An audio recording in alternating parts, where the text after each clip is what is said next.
मित्रांनो, शालिनी भक्तिसागरमध्ये तुमचे मनपूर्वक स्वागत आहे। आणि शालिनी भक्तिसागर कथा ते माझं सेकंड चॅनल आहे। तर मित्रांनो, तुमच्या बऱ्याच काही कमेंट्स आल्या आणि तुम्ही माझे सबस्क्रायबर 1 लाख पर्यंत पोहोचून दिले, तर धन्यवाद, थँक्स। अशाच माझ्या चॅनलला पुढे घेऊन जा आणि माझा आत्मविश्वास वाढवा। तुम्ही माझी 1 लाख फॅमिली झालेली आहे, त्याबद्दल मी तुमचे खूप खूप धन्यवाद करते, थँक्स। माझ्या आत्मविश्वास वाढवण्यासाठी तुम्हाला सर्वांना माझ्याकडून कोटी कोटी धन्यवाद। तर मित्रांनो, तुमची कमेंट्स आली होती की कोणते कोणते पुराण शालिनी भक्तिसागरवर आलेले आहेत। तर मित्रांनो, श्री गणेश पुराण आलेले आहे।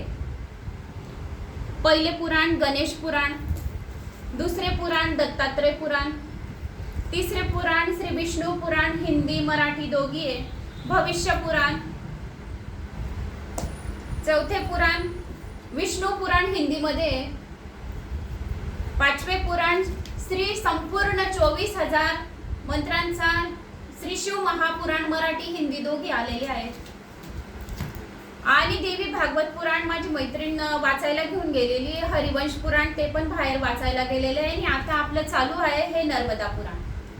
हर हर नर्मदे, हर हर नर्मदे, हर हर नर्मदे। 3 वेळेस जर आपण नर्मदाचे असे नामस्मरण केले म्हणजे आपल्याला 11 फेऱ्या नर्मदा नदीला मारल्याचे पुण्यफळाची प्राप्ती। तर याच्यात आहे ना 60,000 करोड तीर्थांचे वर्णन आहे। तर आपण हे पूर्ण संपूर्ण जर ऐकले आपण, तर 60,000 करोड तीर्थांमध्ये स्नान केल्याचे पुण्यफळाची प्राप्ती आपल्याला होईल।